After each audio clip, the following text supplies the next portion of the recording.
In 10th class, we have been studying about the importance of resources. Last lesson is all about forest and wildlife resources and its importance.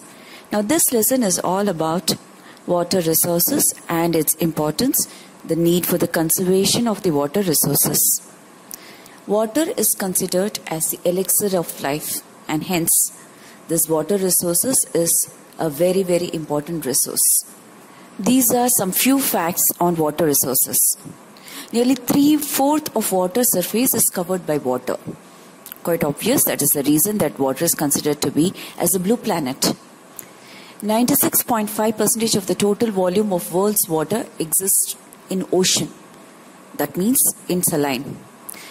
2.5% of water is in fresh water, of which only 70% occurs as ice sheets and glaciers. India receives 4% of global precipitation. And total renewable water resources of India is estimated to be 1,897 square kilometers per annum. So, according to all these facts, we have come to one particular point, unfortunately, that by 2025, it is predicted that India will have absolute water scarcity. Even though India has many rivers, perennial, seasonal rivers, still India is in the clutches of water scarcity. Now, there could be the various reasons, causes for this water scarcity in India. Some of the reasons are due to variations in seasonal and annual precipitation. Even though we know that these are the time that we get the annual precipitation, but there are chances that we don't get proper annual precipitation, that is rainfall. Over-exploitation of water. Many of the people, those who have lots and lots of money, they exploit more of water for their own use. That is also another reason for the excessive use of water. Rather than using the water until whatever they need, they are using it more than what they need. Another one being unequal access of water among different social groups. That means some of the water resource is not being provided to some of the groups, some of the social groups. It has been only provided to one stipulated social groups. Outcome of large and growing population, which is a very important factor, a country like India. And just because there is a large population, a growing population, there is an extensive demand of water. And this demand of water can be used for their own use, for the domestic use, as well as for the agriculture. And another important reason being intensive industrialization and urbanization. More of industrialization, that means they use lot of water. And development of our urbanization, all these people are using excessive water. Another important cause of water scarcity being bad quality of water. That means polluted water. This water cannot be used for anything, any purpose. And hence, all these leads to the water scarcity. There has been water scarcity for quite a period of time in our country. And hence measures have been taken both by the government and by the people. One of the measure being multi-purpose river valley projects. Our first Prime Minister of India, Jawaharlal Nehru, had proudly proclaimed dams as the temples of modern India. Why does he do that? Dams are referred as multi-purpose river valley projects as they cater to different needs. They are used for irrigation, domestic and industrial purpose. They are also used for flood control.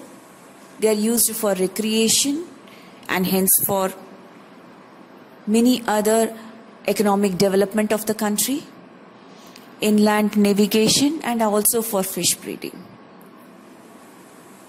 These hydraulic structures are quite common in India right from ancient times.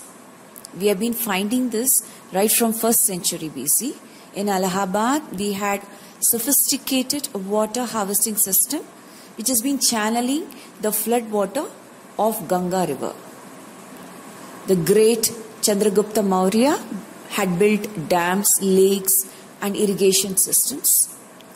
Sophisticated irrigation works were also found in Kalinga, which is in Odisha, Nagarjunakonda in Andhra Pradesh, Bennur in Karnataka, as well as in Kolhapur, which is found in Maharashtra.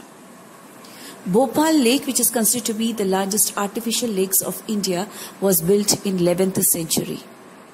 Another very important hydraulic structure being Hoskas, built by Iltutmish. It was being built for supplying water to Siri Fort and was constructed in 14th century.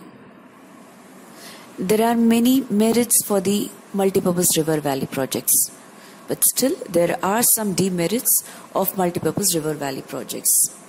Some being regulating and damming of rivers, which affect the natural flow, causing poor sediment flow and excessive sedimentation at the bottom of the reservoir, which of course results in rockier stream beds and poorer habitats for the river's aquatic life.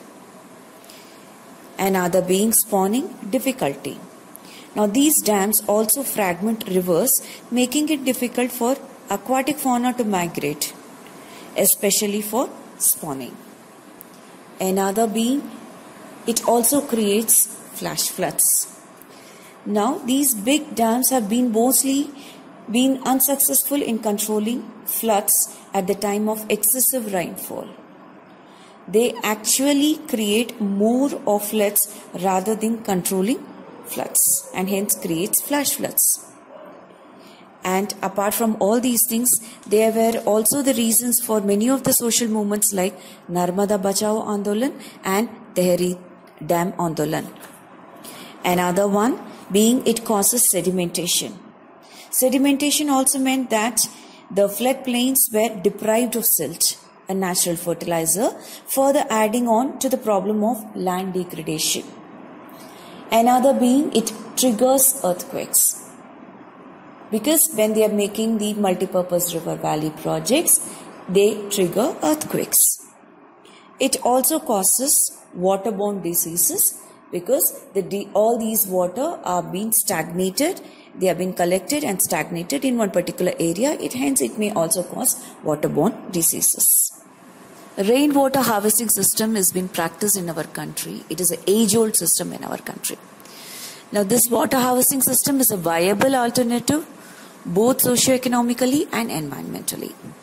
Right from ancient times, there exists an extraordinary tradition of water harvesting system.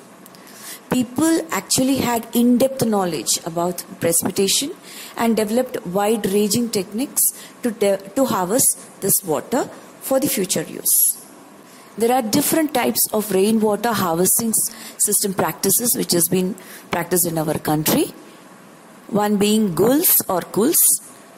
In hilly regions like Western Himalayas, people built diversion channels from the slopes of the Himalayas.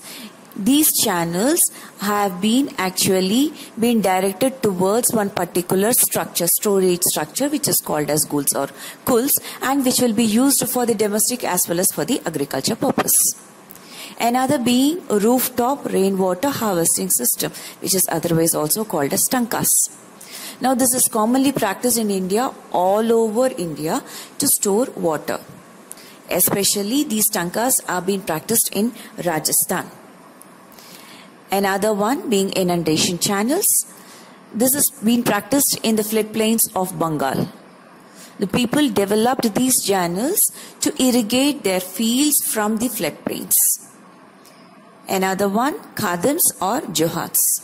In arid and semi-arid regions of Jaisalmer and some parts of Rajasthan, of course, agricultural fields are being converted into rain-fed storage structures to moisten its soil. That means all these agricultural fields will be left so that they collect water during the precipitation time.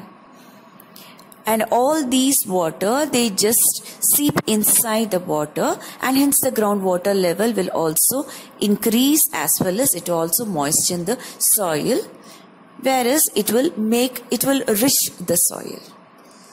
All these practices have been practiced in our country right from very ancient times.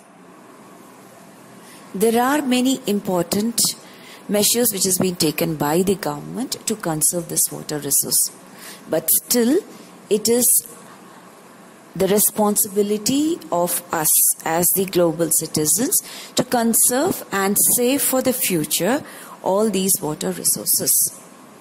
And hence, in this module, we have learnt about the water scarcity and its causes, multipurpose river valley projects, about its merits and demerits, about the hydraulic structures of ancient India, as well as about the rainwater harvesting system and its practices in India. Thank you.